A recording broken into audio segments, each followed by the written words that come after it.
After all the heartache, Xavier Labelle, thought to be gone, is alive. But goalie Parker Tobin, whose family believed had survived, has been dead for days.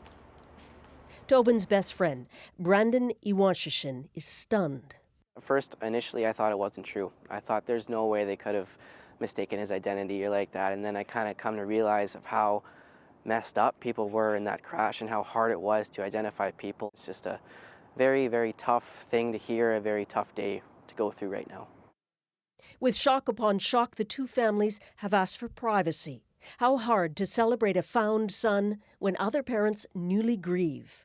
So what happened? Friday in that disaster, with first responders working frantically to save lives, confirming who was whom with dental records would take too long on a weekend with boys and records from 3 provinces. Looking at the level of trauma that was involved and trying to determine who is who.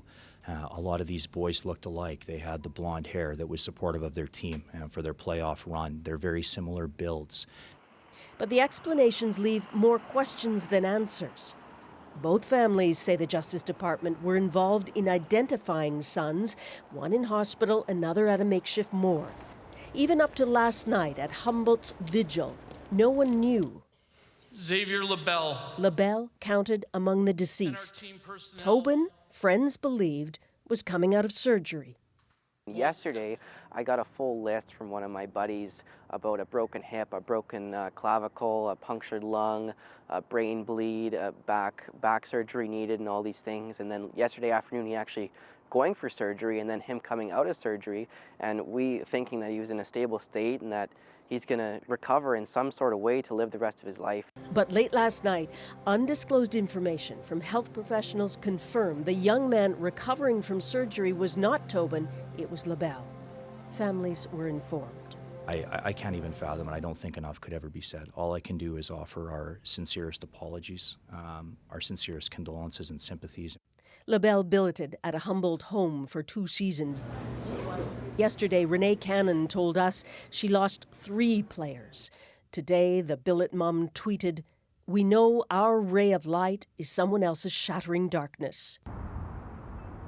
So it is Xavier Labelle now who fights his way out of crushing injuries in the Royal University Hospital, while another family plans a funeral.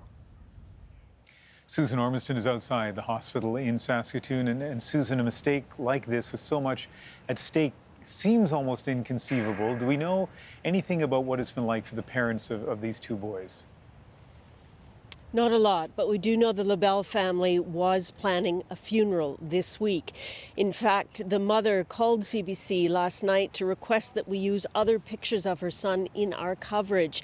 And we got a small insight into the Tobin family from an unusual source, and Ron McLean was here at the hospital on Sunday, visiting survivors, including standing in the room with the Tobin parents, looking at a young man in a bed they all assumed was Parker Tobin.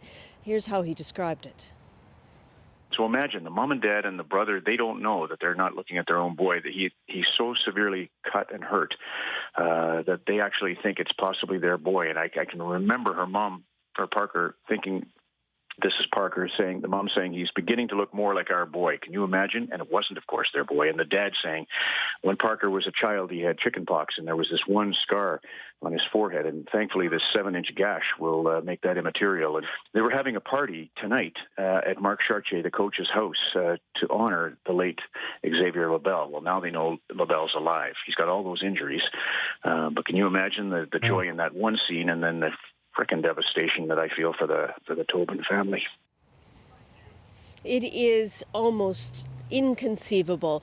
Now, Saskatchewan Justice is saying that all the other deceased and injured people from that bus have been positively identified, hoping they are not raising any false hopes or fears, Ian. All right, Susan, thank you.